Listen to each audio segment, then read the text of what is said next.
ça se présente comme l'avancée de l'ère du temps. C'est-à-dire on retrouve tous les... Il y a l'horizontalité, il y a l'égalité, la responsabilité. Bref, c'est une grande avancée démocratique. Et ça va séduire l'homme et la femme d'aujourd'hui, je pense. Ceci dit, ça a déjà été évoqué dans les commentaires. C'est absolument pervers, je pense. Parce que c'est évidemment pas la responsabilité du sujet qui est convoqué tel que nous l'entendons, c'est-à-dire un sujet responsable de ce qui échappe, de ce qui lui échappe. Là, c'est vraiment la responsabilité comptable de l'usager qui est et qui donc in fine de l'usager qui bénéficie des soins et qui donc in fine en profite. Enfin, c'est quand même ça le discours qu'on entend et qui est massivement présent en Flandre. M'a-t-on dit. Pas seulement en Flandre, mais aussi en Flandre. Tout ça se réfère sous la dimension d'horizontalité, d'égalité, de responsabilité, de démocratie. Tout ça n'a qu'un référentiel, c'est le travail. Et donc ce qui est pervers, c'est que c'est sous prétexte d'une avancée, ça ne fait que renforcer une aliénation massive, je pense.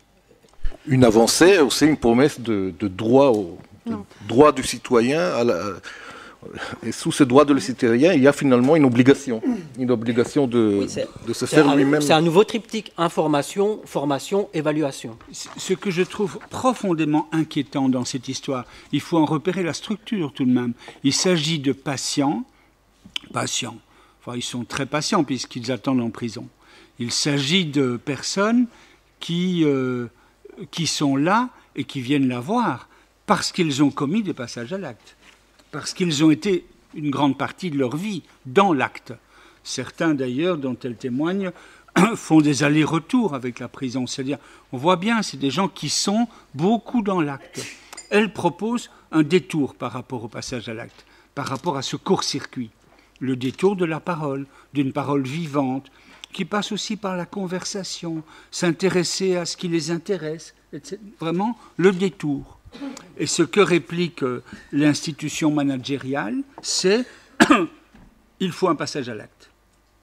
Qu'est-ce qu'il va faire? Quel est son projet, etc. C'est-à-dire dans quel acte il va s'inscrire, avec l'idée que ce sera d'une autre nature que le passage à l'acte premier du prisonnier en question. Mais ça, c'est pas du tout si certain. C'est en fait exactement de même nature, puisque ce qu'on demande, c'est pas un acte assumé après une parole, mais c'est un acte a priori. Ce qui est exactement la même nature que l'acte criminel ou l'acte qui a amené ces gens en prison. Et en même temps, les managériens, je ne sais pas comment il faut dire, enfin ceux qui sont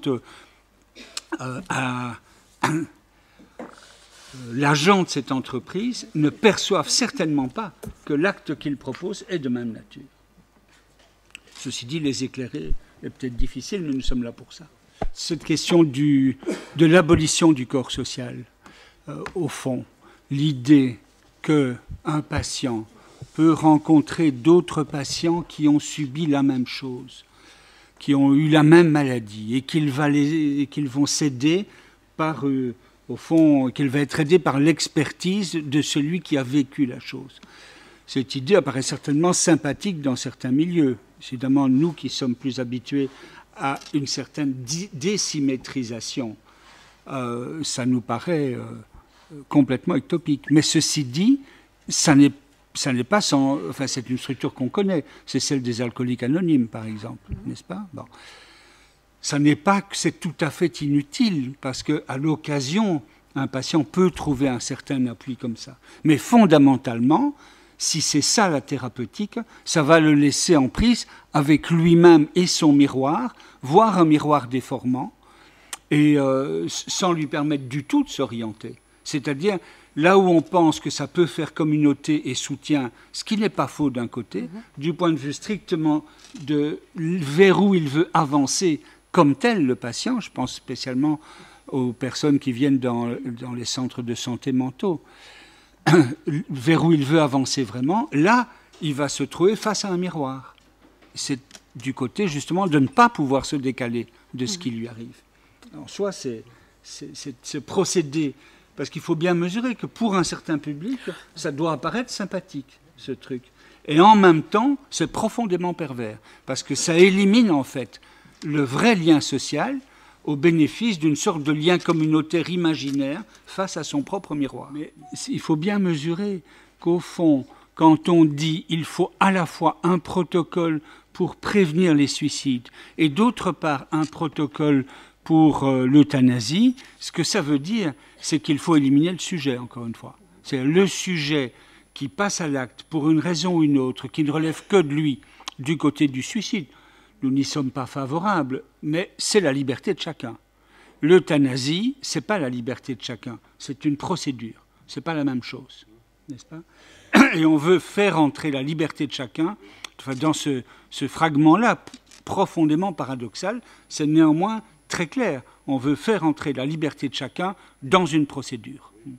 C'est-à-dire si on coupe le circuit de la parole, mais aussi le circuit du « on peut se reposer un moment, on peut faire le point, on peut s'arrêter un peu », si on coupe tout ça, on pousse à l'acte. Et la réponse au pouce à l'acte, c'est la prison.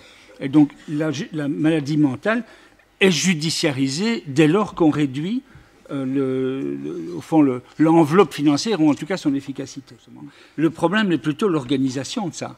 C'est-à-dire le fait qu'il y a un premier niveau où on peut rencontrer un psychologue, plutôt que juste le médecin généraliste qui va tenter de prescrire des médicaments. C'est excellent, ça, il faut bien dire. L'inconvénient, par contre, c'est que ce premier niveau est limité à 8 séances.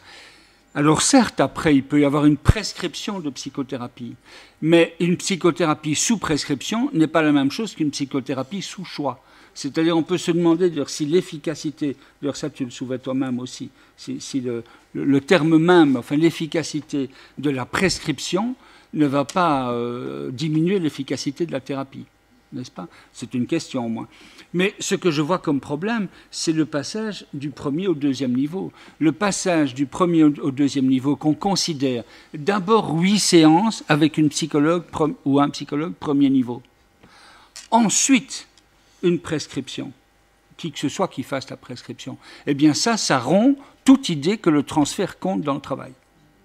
Parce que, enfin, moi j'ai eu l'occasion de travailler, notamment il y a des années, dans un centre de santé mentale, où il y a une équipe qui voyait d'abord les jeunes, c'était des enfants qui se présentaient, à 2 ou 3 entretiens pour décider, ou 4 ou 5 entretiens pour décider s'il faut une psychothérapie et avec qui.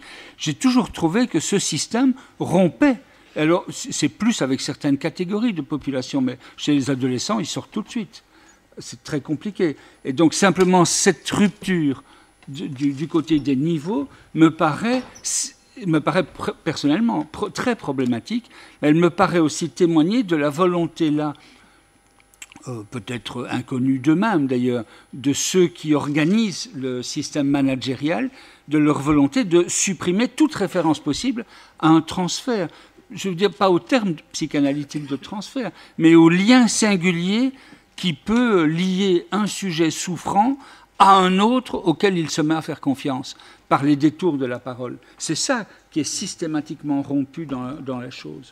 Parce que finalement, il y a une idéologie derrière qui dit les malades dans les hôpitaux sont maltraités, c'est ce que vous avez dit. Ils ont cette idée-là. Les malades dans les hôpitaux sont maltraités. Est-ce que c'est vrai? Vous êtes responsable d'un hôpital, d'hôpitaux. Est-ce que c'est vrai? Les malades dans les hôpitaux sont maltraités. Ils seront mieux dans leur communauté. C'est une idéologie, ce n'est pas un point de vue clinique. Il y a des moments où il faut tirer le patient de sa communauté. On a l'idée que les parents, c'est très bien pour les patients. Tout le monde a cette idée-là, sauf les patients. Parfois, les parents, c'est très nocif. Il faut qu'ils aillent à l'hôpital pour s'extraire de la communauté, justement. Donc il y a une idéologie. Je ne pense pas que c'est un point de vue clinique prouvé, en tout cas, et, comme il dit, scientifiquement reconnu.